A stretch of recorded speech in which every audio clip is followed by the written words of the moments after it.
Greetings everyone, this is Ehav Ever from the Chronicles of Ehav Ever, and today's video is called Torath Mosheh on Semitic scripts and languages.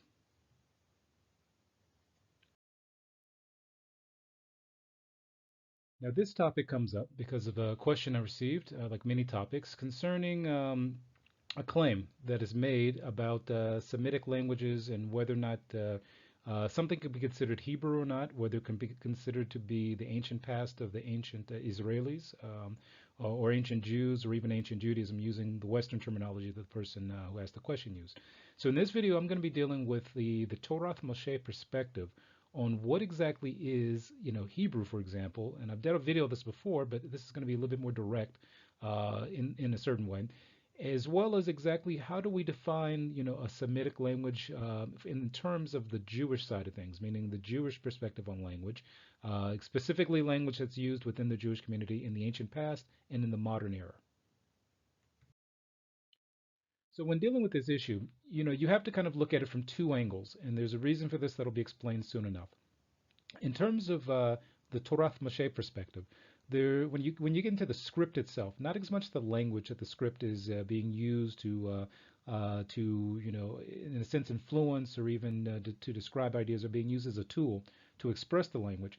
You have two sides of things. On the left side, what you have is what we call in Jewish culture, in the culture of Am Yisrael, Katav Ivri, and on the right side you have what we call Katav Ashuri. So Katav Ivri is one script that, for when it's used by Jews, it could have the same particular language. It could mean the same things as what you see on the right side, Katav Ashuri. But Katav Ivri has a specific use in it and has a lot of limitations to it. As well as on the right side, Katav Ashuri has a very specific goal behind it and a very specific history to it when it comes to Torath Mosheh Jews. So let's take a look at this for a second.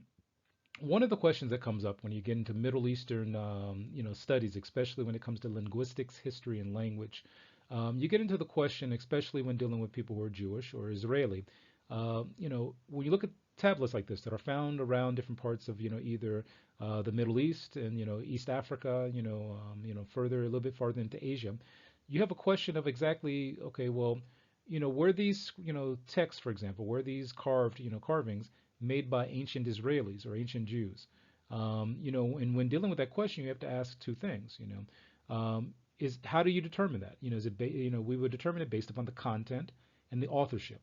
So if the content, for example, is completely foreign to anything that is recognizable as being Israeli or Jewish, and if the authorship is by someone who's not Israeli or Jewish, then we would have to say the actual writings themselves don't really belong to the Israeli and Jewish people. Then we would get into the second issue of, okay, well, one of the things that scholars sometimes say is, okay, linguistically, are these Hebrew? And you would go through the same process again and say, okay, well, first of all, whether it's Hebrew or not is going to be dependent on the content. It's going to be dependent upon the authorship. And then the critical question is going to be, well, what exactly is Hebrew in the first place? We're using it as a modern term. It's not the word itself, Hebrew, is a Western term. The word that it's trying to describe in the Middle Eastern language is not the same pronunciation of the word. And we'll get into that in just a second.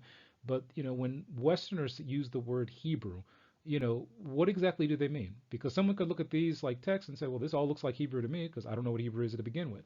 Someone who can't read it may say, this is Hebrew to me because I don't have any understanding of what's written here to begin with. And if some person tells me this is Hebrew, then that's what it is, because how would I know if I can't read it? So then we get into, well, what exactly do Western scholars say? And I'm being very specific that this is what Western scholars say. Well, one of the things they may look at this and say, okay, well, this is Sumerian or Ugaritic, at the very top, depending on, what pronunciation you want to use or what time frame you want to say it comes from, and, what culture of people you want to say it's connected to. You could say, well, like the middle one and maybe even the top one are, Canaanite, you may be able to say, well, it's Proto-Semitic, someone could use Old Canaanite, and then someone would say, well, it's Hebrew. Now, the problem you get into with all of this is that, okay, well, why are there so many different terms for something that should be pretty simple? We should be able to either say it's Sumerian, or it's something else. It's Canaanite or it's, not Canaanite. Where do all these terms come from? Is it Hebrew or is it not Hebrew? Well, which one is it? And one of the realities is that often with things like this, when you don't have the people around who, basically these texts came from, to be able to specifically tell you, oh, this was written by my great great great great grandfather, and I'm from this culture and I still speak this language today. I still read this script. Essentially, what you're in a situation is that, hey, the culture that produced this, they're out of the office. They're gone. They're not here anymore. Even if you were to say that genetically speaking, there's a group of people today connected to them, if they can't read it, if someone in the modern world can't read this because they were taught by their fathers and their grandfathers and so on and so on, and this is like a foreign language to them, but yet they say, well, this was produced by my culture, but I can't read it, and nobody in my culture can read it currently, well, then you'd have to say, okay, well, this is something else. And the reality is that often when Western scholars look at this, are at a situation where because the Canaanites and the Sumerians, don't exist anymore, especially like the way they used to be, and the ones who produced these group of texts, they have to kind of come up with different terms that change over the years to kind of describe what they believe based upon their research is the origin of these texts. So there may be someone who has a question, well, did these particular scripts or these like people who produced these texts, did they give rise to Hebrew? Well, a person is not going to say, yes, I know for sure, unless they know historically that there's some evidence pointed to them by someone who lived the culture at that time to say, yes, our language came from the Canaanites or the Sumerians. Now, again, we'll get into just a second where they may be right about some elements of it, depending on what era in history we're even talking about. So one of the reasons for this overlap that, may come up as a question is because you have peoples who, had a culture that existed at a certain point, and then another culture replaced that culture. And then that culture may have been replaced by something else over and over and over and over again. So if you have overlapping cultures, let's say that you, for example, have a situation where 1,596 years ago, you had a particular nation that was overrun by another one year after that, in like let's say in the modern day, about more than 1,000 years later, someone finds like a carving. Well, even when you do certain types of testing to it, in terms of determining the date, you probably won't get to the point where you'll be able to say, this this thing that's written here represents something from 1,000, whatever number I gave just a second ago, such and such years ago, and this one is 1 year later when they got overrun by this group of people. Well, obviously, based upon what a person is looking at, being thousands of years removed and maybe having no connection to the culture, they may say, well, okay, it's probably just a blend of the two cultures. I can't tell what year it went from this to that. I mean, so, in the general area, this is either Canaanite or maybe it's Israeli, it's Hebrew, it's this and that, and that's an outsider view of it. Outsider would have to kind of look and just say, I don't really know, but I'm going to make an educated guess that this represents this period, and maybe these two cultures coexisted, maybe they didn't, and then, basically, if you don't have a full archaeological map of the situation historically, you have these kind of theories and questions and, hypotheses that come up. So now taking the kind of the way that most scholars would have to look at it, especially being outsiders to the culture, and not having a reference point from someone who grew up in those cultures and who passed down information of how those cultures would be understood, let's take a look at the Torath Mosheh / Israeli and Jewish perspective.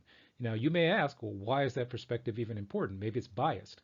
Well, one of the reasons it's important is because of the fact that modern day Jews, modern day Israelis, many of us descend directly from Israelis that lived several thousand years ago. That's actually a cultural element that had been passed down from them to us, meaning that if you were to take a text from like more than like let's say 2,000, 3,000 years ago, there's a number of us Jews who can read it, and understand it and recognize whether or not it comes from us or from someone else.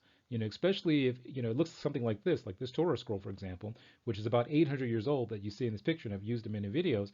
A Jew who knows Torath Mosheh and comes from a Torath Mosheh community can immediately look at this and tell you exactly where in the Torah you're looking at right now. So, for example, I can tell you pretty much right now you're looking in the book of Shemot, and especially during Parashat Beshalach, basically, you know, and I could tell you, just even like at the smallness of the way it's presented in this graphic, I can look at it and read it, as you should, Moshe, and I can keep going on and on, basically.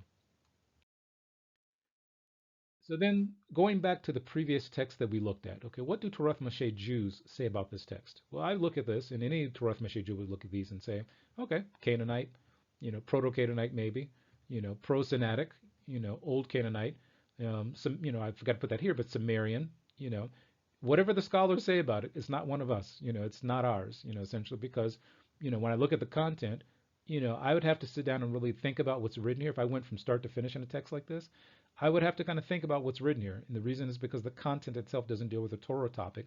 That's a Jewish topic. The person who carved this into these, pieces of stone or whatever, they're long and gone, and they didn't pass down that information to anybody that I know of today to be able to explain what it is exactly they wrote. Now, there may be some scholar somewhere who sits down and says, we figured out that this long process of investigation, this is what is meant here, and this is what is written here. But as a Torath Mosheh Jew, I would look at this and say, well, this isn't one of us. And the other issue would be in terms of authorship.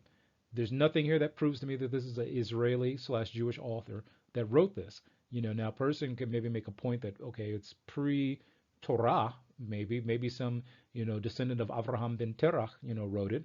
Maybe one of, his servants wrote it. But somewhere between him and the giving of the Torah on Mount Sinai, that's something a completely different like time frame.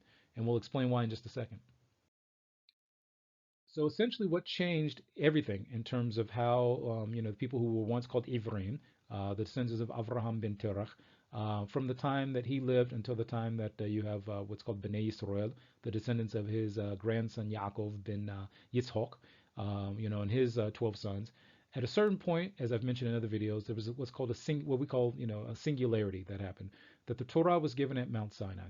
And during that time, the creator of all things, gave the people of Israel the starting point of the Torah that initially was given in an oral framework when the Torah was given with 10 things that were said so that the people of Israel heard it and saw it at the same time, and eventually was written in a text, and written in a text based upon the directive of the creator of all things, Hashem, given to Moshe Rabbeinu in a specific script, a specific language, and with specific details of how to A, maintain the text, B, transfer the text, meaning to copy it, because this is all dictated to Moshe ben Amram without him having any input into what goes into the text or what doesn't go in the text. And then from there, passing that text on to future generations and how it's completely to be understood. So taking that same kind of starting point, if someone were to ask, well, what exactly is Ivrith? You've said Ivrith is the language, of Torath Mosheh Jews. People in modern, English and Western terms may say, well, that's the Hebrew language. We have a kind of a different take on when someone says Hebrew than most people would say, and it's similar to what the Western scholars would say, but a little bit different. First of all, when you talk about Ivrith that existed amongst Torath Mosheh Jews, there are several different terms that we use to describe it. Lashon HaKodesh. You have, basically Yehudith, and then you have it where it deals with topics of Torah and Halakha, and also it deals with Israeli Jewish history. So what this means is that the language itself and the script itself have a different name than, for example, just plain Ivrith, because it could be that it's Ivrith according to us, but when it's Lashon HaKodesh, that means it comes from the Torah. So, for example, the Torah was written in what we call Lashon HaGodesh, or in Temani, Lashon HaGodesh is a specific type of language using a specific type of script that the creator gave. Now, someone may bring up an argument and say, okay, well, that square script that you guys use, that wasn't being used in ancient Israel. And the reality is that for Torahs, it was, because that's what the creator of all things gave. Now, a person may say, well, that's Aramaic. That's an Aramaic script. The creator of all things knew which script to give when the Torah was given. This was a script, as you see in the example on the right side, that the creator gave and the methodology of transferring that script. Now, what that does mean is at one point there were Jews using more than one script to describe, Israeli Jewish history and Torah and Halakha. But the official script of the Torah, from the time it was given by the creator of all things, who of course, knows all things, knows what's going to happen in the future, knows what script to give, and knows what script is going to be the script to be used in the future, gave the Torah in this, and initially, only the written Torah was written in this script, until after the exile happened, when Ezra, who was one of the Nevi'im, who led the people of Israel back during the rebuilding of the Second Temple, he instituted that, they would go back to this, and we'll cover that in just a second. So getting into the issue of exactly what is Lashon HaKodesh describing, and the language of Yehudith, what are these two things? What type, when we say Ivrith in connection to these two statements, what exactly are we talking about? So let's look, historically speaking, this particular fragment that you see was one of the fragments found in the Qumran area of Israel near the Dead Sea. And essentially, when I look at this, for example, as a modern day Jew living thousands of years after the Torah was given, after it was given at Har Sinai, written, this and that, I look at this and I immediately look and I see that this is from the Sefer Bereshit at the beginning of the Torah, and describes the creation that the Creator took to create the world in the simplest text of the Torah. And the reason why I say this is because I look and I see several words, a number of words that I recognize, and some of them are harder to make out. But I would look, and if I just didn't know anything, I would say, well, Yomer Elohim, Yahi Rachiyah. And there's a word behind that that's kind of hard because it's blurred to see. I would say Hamayim, Ve'Rahu, Ve'Ruach, Marpachat. So that's like the part on the left side. It's hard to see that part. But then it says Elohim et Rachiyah, Yomer, and I see like Asher, Al-Rachiyah, Wahi, Wayikro, Lemaim, Lorokia. Bamaim, and then it's hard to read like the last part. So looking at this, I mean, partially one of the reasons I would have a little trouble with it is because of the fact that the way the script is written, this was not an official Torah text. This is something that someone just wrote for themselves. So I would have a little bit of problems reading parts of it, and I would have to probably pull out like a text that I recognize because of the fact that some of the letters are like written by hand that is like from a couple thousand years ago. So I would look at that and say, okay, I can still read that, and I know what's written there. I know it's coming from Bereshit, and I know it's talking about the separation between the Mayim Veshemayim that's mentioned in the Torah, and I would pretty much recognize what I'm looking at, and I know that this is something that's more than 2,200 years old. So then I could look at something like this, which is written in the same kind of script. It's from a Geniza that was in Egypt, and I would start looking at it and say, okay, here I see another section of the Torah that starts talking about the different tribes of Israel. Because at one point I see it where it says Mate Asher et Mashal ve'et Mergishohu ve'et Avodon ve'et Mergishohu ve'et Hukei et Mergishohu ve'et Rohav ve'et Mergishohu Mate Naphtali et Kodesh. So I would look at this and I would say, okay, I know I'm looking at a Jewish text here because it starts talking about the tribes of Israel. And the main thing I would have to look at if I only had like this fragment of it, I would have to go and say, okay, well, where exactly does this come from? Because I think this comes from one of the later books in the Tanakh, but I can actually look and understand and say, okay, after a certain point in time, if I just kept reading, if there's more to the fragment than just this section, I know I'm looking at a Jewish text because it's talking about Jewish topics. So I know that I'm either looking at Lashon HaGodesh, which the first one you looked at was in Lashon HaGodesh, or I'm looking at the language of Yehudit. And there are times where Lashon HaGodesh and Yehudit are mixed together in a text because someone may be writing about something contemporarily as a Jew or as an Israeli, but then they may be talking about things that come from the Torah, which means that they are talking in a sense in two dialects distinguished only by the fact that one is Lashon HaGodesh from the Torah and one is Yehudit, which is almost like, you could almost say like the regular vernacular of everyday talk, where the Torah is the language that Hashem gave when the Torah was written. So then if I look at the next, piece, I can keep going with this and simply say, okay, this next one I recognize, parts, from the Torah. This is the Ashirah, and essentially I could look at this and read this, and I've read this in, previous videos. I know that this comes from, like about, I think this one's actually like a little bit over 1,000, maybe 200 years ago. Maybe it may have even been like 1,700. But it's a fragment, that was found in the same kind of area in here in Israel. And I know this comes from the Torah. So this is written in Lashon HaGodesh. So then if I go to the next thing, okay, and I would say, okay, ki tavo al ha'oretz asher Adonai Elohecho noten lecho nachalo rishto v'yoshavo ko v'lachachat mereshit kol pori ha'odamo asher evi. Now, here, again, on the left side, it's a little bit blurry. So if I was just looking at a picture like this, I would say, okay, every once in a while I may see something that I'm like, okay, that's kind of blurry. But because of the fact that, like, when you hear me say Mereshit, I had to kind of think about it because it's blurry on the left side. But again, this is Lashon HaGodesh because I know this comes from the Torah.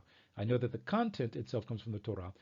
So I would be able to move forward and say, okay, this is, falls outside a little bit of Yehudit, unless someone was talking about it. But this is a part of the Torah, and I know this comes from a Sefer Torah, a Torah scroll.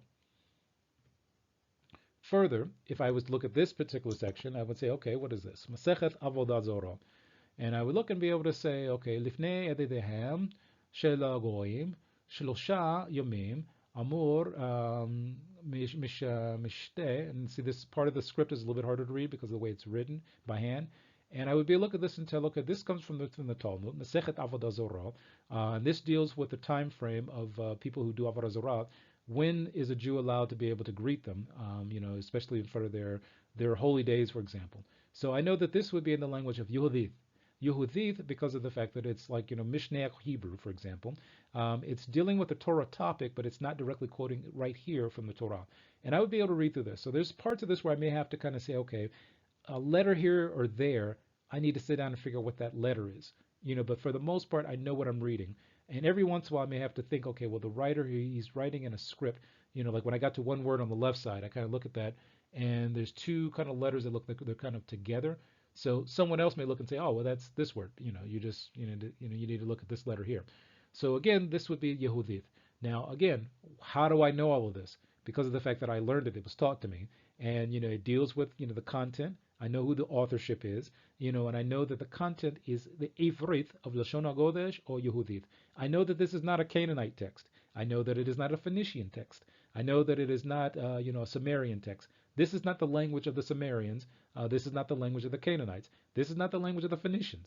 This is the language of Yisrael and Yehudim, Israelis and Jews from ancient times up until about 2000, a little bit over 2,000 years ago, or a little bit later.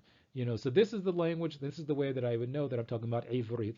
Compared to someone who doesn't know any of this stuff, may look and say, okay, well, Hebrew, maybe it's Canaanite, maybe it's not. If they didn't know Jews, they may look at this and say, I don't know anything about anything here. I'm reading a text. It must have been the Canaanites because I found it in an area where there once was Canaanites. And that's why I say that that's a different, situation.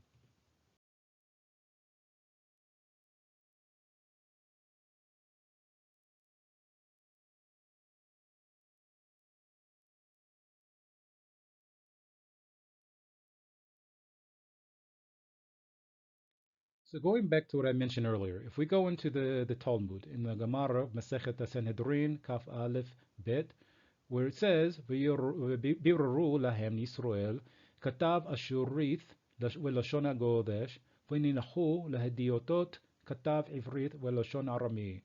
In the bottom part in the blue, it says Me'en hahediot Amar Rav Haisda Kuthai Mai katav Ivrit Amar Rav Haisda Katav Livona.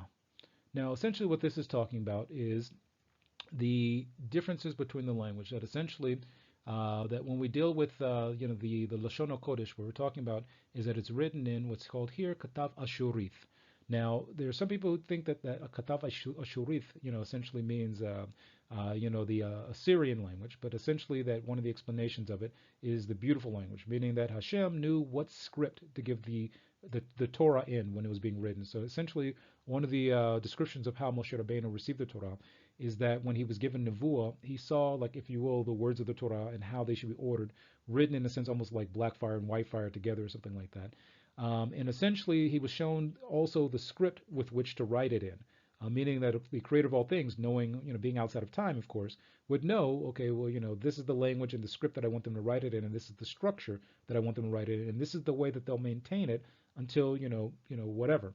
And essentially, that this text that we have as the Torah that you've been saying that some people call the swear script is what we call, is written in a script called Katav Shorit, and the language of it itself, of the Torah, is Lashon HaGodesh. That's what's all in the green with the red letters.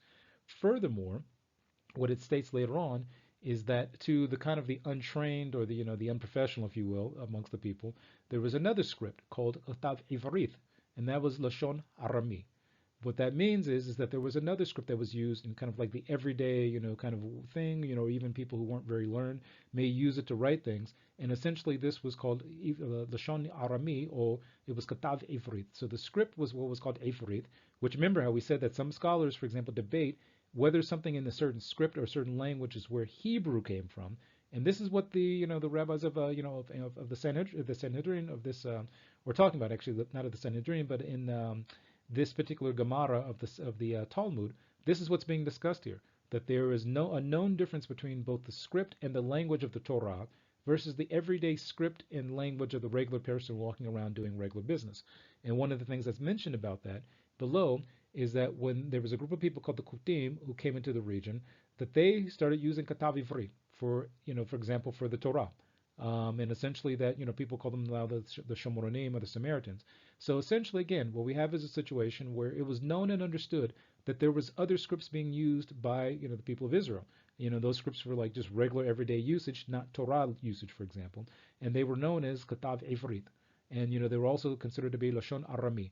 So the language itself was considered to be the Arami language, a language of the people around, almost like that's what they would consider to be like the Assyrian, or maybe you can even say the Canaanite, or even the Sumerian, things like that.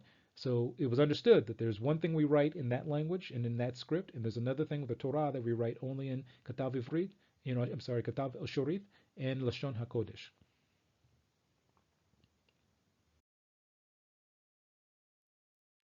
So this brings us to something I brought up in two other videos, where you have what I call the Tale of Two Torahs. So remember how I mentioned earlier that there was a Torah that we claim that come from Hashem that was written in Katav Ashurith and Lashon HaKodesh. That is something that's held by Torath Mosheh Jews, where a modern day group called the Samaritans, for example, have their own Torah that they have written in what we would call Katav Ivrith. So they claim, for example, that the Torah was given in their script and that it's the original script. Now, it's important to note there's only about 1,000 Samaritans left. And I mentioned this in another video where the last Cohen that they had from Pinchas died like a number of generations ago with no sons. And they also have like a number of genetic problems because their numbers got down to about 200, about 100 years ago or so. And they had to bring in outside women and convert them to their particular religion in order to save themselves, because initially they had a rule where they wouldn't bring in Jews and they wouldn't bring in converts into their community. And basically, a lot of them have been born in the last few generations with genetic defects because of the fact of marrying amongst a small group for so long. So even when we compare these two, situations, the two scripts, on the left side you see the Jewish text, and this particular section here is what you would call in English the Ten Commands or the Ten Commandments. So you see on the left side the Jewish version of the Torah, of this particular section of the Torah, and you see on the right side the Shomroni part. Now I've marked on both sides with arrows of the same color exactly where they're starting at the same point. So for example, if you look on the left side of the Jewish one, you'll see Anochi Adonai Elohecho asher hotziitecho me'eretz Mitzrayim mibet avodim lo yeh lecho Elohim acharim al panai lo ta'aso lecho thasa v'cho demono asher b'shamayim mima'al v'asher ba'oretz mitachat. So essentially what you see is that simple part. It's kind of with a brown arrow to the next to it. If you look on the right side, the Samaritan text, here now, it's been a while since I've used my Samaritans, so their pronunciation is a bit different. So if I remember correctly, where the Jewish text would start out Anochi, theirs starts off Anoche Shema Elohecho Asher Hotzet Itoch Techo. Ken, Hosetecho. Ken, it's been a while since I've read Samaritan, so you have to forgive me for that. So it'd probably be there. I think it's like he, sa, setech, if I remember correctly. Again, if somebody Samaritan's watching this, please forgive me. It's been a while. I can read it, and I can understand it. Pretty much saying the same thing. Anochi Adonai Elohecho asher hotzitecho me'eretz Mitzrayim. מבית עבדים, and so on and so on. So, again, this is one of those things where I haven't practiced reading it as much, but I know exactly where it starts. And if you look at the blue arrow, this is where it starts talking about Shabbat. And this is actually where one of the differences exists between the Jewish Torah and the Samaritan Torah. If you go to the Jewish Torah on the left side where the blue arrow starts, it says, Zachor et Yom HaShabbat lekadosho. Sheshet Yomim ta'avod u'asito so if you look at the Samaritan text, instead of saying Zachor et Shabbat, there says Shamor et Shabbat. And I'm using the Taimani pronunciation rather than theirs for the moment. So there's, again, if I remember correctly, it would be something like Shamor it Yom, I think Yom Hashabbat. I don't think they have a Thav. So essentially, you can see that in the text there's a difference between one word there. But essentially, a person can look at both of these and pretty much read it and understand what's going on here. This is not some completely foreign thing. Now, a person who's a Canaanite may look at this and say, okay, I don't know what I'm reading here. What is the Shabbat? What is a Shabbat? What do you mean, Asher hotzitecho me'eretz Mitzrayim? What does that mean? They may read it and they may have no idea what they're reading because the context has nothing to do with their culture. So I think that's important to recognize.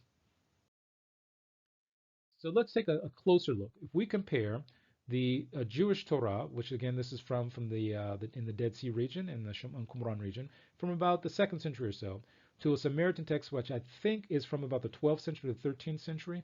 It could be a little bit older than that. I forgot where exactly I was able to find this from the Samaritan text. So here you have essentially a situation where, again, knowing the culture, knowing the authorship, and knowing, exactly how to read the script, because of the fact that the people who, us Jews, we're still here. Samaritans, there's still Samaritans running around, so because of that, I can easily look at this and say, this says Shamor, this says Eth, this says Yom HaShabbat. So of course in the Samaritan it be pronounced a little bit differently, but I'm still reading the same text, and I know that this comes from Devarim later in the Torah, because the same Shamor is used, for both of them. Where the Samaritans in their text in Shemot, they have instead of Zachor like we just read, they have Shamor there. So again, a Canaanite may look at this and say, I have no idea what I'm reading here. What is the Shabbat? Echli Shmor Shabbat. So essentially, if you to explain what this means, essentially if you were to just translate it almost literally, it would say like to guard the Shabbat day, the Sabbath day. But a question could ask, well, how do I guard it? Do I like write it on a piece of paper, or like hire someone to like protect it? Do I like put it in my hand and make sure nobody sees it? What exactly does it mean? Shemor et Shabbat, Yom HaShabbat. Ech lishmor oto. In Hebrew, that translated what I just said is like, how do you guard it? Where someone who's Jewish and Samaritan will say, well, this is exactly how we do that. We know how to guard the Shabbat. We know how to do what's written here. There's certain things we do and don't do in Shabbat. That's how we guard it. And someone may say, okay, well, a Samaritan may say, okay, well, I've never heard of this Shabbat thing before. What is it? I have to have it explained to them. So this is another explanation now of how, if you were a scholar, you would have to look and say, okay, well, I'm looking at two different texts. They say the same thing. They're pronounced differently, but they're still talking about the same concept. How do I know what this is? What it means? Well, of course, the only real way to understand it would be go to some Jews and some Samaritans and find out what we Jews say, what the Samaritans say. Otherwise, you're just making stuff up. You have no idea what you're even looking at because of the fact that you may know the script, but one of the problems you have with ancient Semitic languages is many of them don't have vowels included. So this text, for example, Hashaboth, on the top one, I know how to pronounce it simply because I've learned the language. I've dealt with it long enough to know Hashaboth is what's written there. Now the word Yom, which you saw earlier, which means day, has a certain vowel that you can read, but the problem you get into is that this script is written in, from about 2,000 years ago, a little bit over 2,000 years ago, in a way where it might not be clear to someone who just kind of offhand looks at it and has never seen it before. Where I've read it enough to kind of know how the person was writing it. Where when I first tried to read this, it was like, okay, well, what is this word here? I recognize it, I recognize Hashaboth, but depending on how the person, you read it, it looks like it's almost like Chashaboth or Hashaboth, because of the one letter looks like it's like a different letter, but as over time, like, that's what that letter is. Now I understand. Now here's a good classic ancient example of what I'm talking about in terms of the differences between dialects that were spoken and different languages that were spoken outside of the Jewish community, and the way that Torath Mosheh Jews saw them in respect to our own language. So here, this comes from Nehemiah 13:23, from the Hebrew text of Nehemiah, and essentially it deals with when the people of Israel, the Jews from the region of Yehudah, were allowed to leave Bavel and come back to the land of Yehudah and try to rebuild. Now, essentially, one of the problems that had happened, just to give you a backdrop, is that a number of men had married women that were, foreign women. So one of the things it mentions here, just reading it first, and then I'll explain it. Gamba yomim hahem ro'iti et Yehudim hashivu nashim ashdodiyot amoniyot moaviyot uvenehem chatzi medaber ashdodith ואינם מכירים לדבר יהודית וכלשון עם ועם and so on and so on. So the only parts I'm getting to is like where you see the last red bracket. So you see two sections that I've kind of bracketed off. One with like green brackets. That part says Hatzi medaber ashdodith, and the one with red brackets ledaber yehudit v'chilashon am wa'om. So you could ask, well, what is the purpose of all this? What does this mean? Now, first of all, it's mentioned that the men had married women who were Ashdodiyot. Ashdodiyot basically means from the region of Ashdod. Currently, Ashdod is within the region of the modern state of Israel, but Ashdod at one point was outside of the kingdom of Israel, outside of Yehudah, to a certain extent. And the people there were foreign people who spoke a foreign language. So they mentioned that the people came back with Ashdodiyot, women who were foreign. It says Ammoniyot, women who were from Ammon, and women who were Moabite women. And it mentions in the green, going further down, the Chetzi Uvnehem, their children, Chetzi Medaber Ashdodith. So it says half of them spoke Ashdodith. Ashdodith is a particular language that's being described, and it's the language of the people from Ashdod. So then it continues and says here, Ledaber Yehudith, V'chiloshon Am Wa'am. So you could ask the question, well, what does all this mean, Ehav? Well, first of all, Ashdodith is a non-Israeli Jewish language that uses the same script as Ivrith, or as the that was being used as like Katav Ivri. So Katav Ivri was the same script that was being used. So that's the script that we showed earlier that scholars sometimes debate. Okay, well, whether or not something is considered to be a Jewish language. Is it like the Canaanite language? What exactly is the language? Which one is it? Where the author, this text says, well, there were people, they didn't speak Yehudit. Half the people, half the descendants of this mix didn't speak Yehudit. Well, Yehudit is the native Yehudi Israeli/Jewish language. So they understood and recognized that there was a difference between the dialects and languages that were spoken around, even if the scripts in some cases were similar, for example.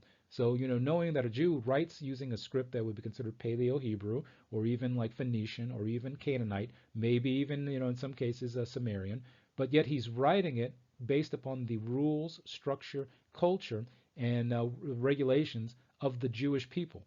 So that someone who's not Jewish wouldn't recognize what they're reading, even if they could see the script and know, okay, well, I understand some of this, but some of this I don't get. So let's take a Dead Sea Scroll perspective on this. This here is a Dead Sea Scroll that was found in the Qumran area, and it's written in a script that is considered to be Paleo-Hebrew.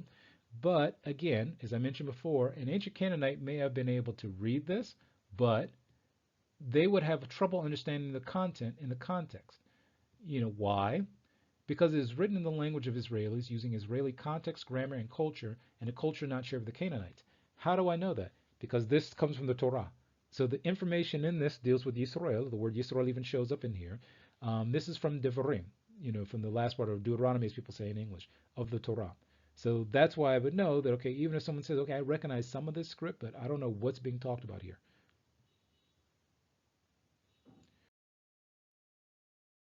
So this mainly gives you the differences you have when you look at this from a Torath Mosheh perspective.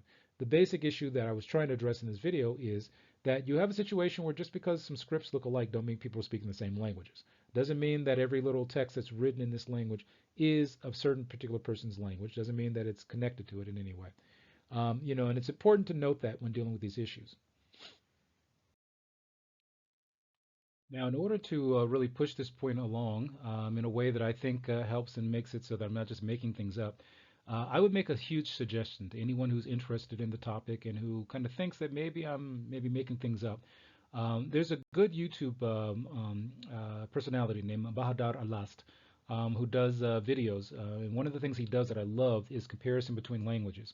And essentially what he does is he has people who either speak uh, by the books the same language but different dialects of it to compare if they can understand each other in one sense. That's one group of videos he does. He does also videos where similar languages or regional similarities, and in some cases like what might be like location distances to see if they can understand each other and what similarities exist between words as well as statements and sentences that are made. And here are a few examples of some of the ones that I think would help out in this area. Especially when you talk about people who have had cultural contacts and in some cases have similar scripts, as well as like, by the books, the similar languages, but their dialects are so different that in some cases they don't fully understand each other, or where they can only understand certain words or certain statements, but not fully get the full context without the other person's culture. So I've listed here a few of them that I think are the best ones to understand at least the point that I'm making in this video. And again, he's got so many videos that I love, and I always end up listening to them, and I'm like, I can lose myself sometimes in them. But like especially the one he did with can Kurdish speakers understand each other's dialects? Amazigh, Berber languages, can they understand each other? He did like two, I think, videos with that, and also Aramaic and Hebrew. So if you listen to those videos, you'll be able to see that what I'm saying is, basically the truth, that you could have a script that's the same, but essentially because of the differences in the word choices as well as the culture, someone could easily be speaking a different language even if it's considered on the books by Westerners to be the same language. So in conclusion, what I hope to be able to show in this video is that when a person is looking at these issues, this is one of the reasons that you have to sometimes be careful of reading certain Western scholars when they talk about ancient Israeli culture. You have to really think, okay, well, wait a minute. Are they really describing a Jewish Israeli culture that we can identify the culture, the authorship, the linguistics, something that Jews and Israelis would recognize as their own? Or are we possibly talking about a culture that just simply overlapped and has a different, particular way of talking, doing things, and are they just using a similar script for a certain purpose that deals with either the region, the business culture, the personal culture, or what's available, for example? And this is the thing I think sometimes that doesn't get covered to the English speaker. The only way you would really know this for sure is if you actually learn the languages and read them for yourself. That's what I had to do. I mean, there's times where even now I may pick up like some text that's like a couple thousand years old and look at it and say, okay, I got to figure this out because this letter is not very clear to me. And you see that sometimes in my videos where there's times where I'm reading a video and you may see I'm kind of stumbling, and it's simply because I have to think about what it is I'm reading because I got a couple of different dialects or languages that I have to think through in order to come to a conclusion of what it is that I'm reading. And this is also the important part of including when dealing with Semitic languages. If you're going to deal with the Israeli issue, in terms of Israeli languages, ancient, modern, or whatever, you have to get the views of Jews, people who are Israeli, or else you're just simply making up your own little histories, whatever. Which again, if that's what people want to do, that's fine. But I felt I needed to do this video to kind of cover it from a linguistics point of view that is Torath Mosheh based. So again, this is Ehav Ever from the Chronicles of Ehav Ever. Thank you for listening. Take care and bye.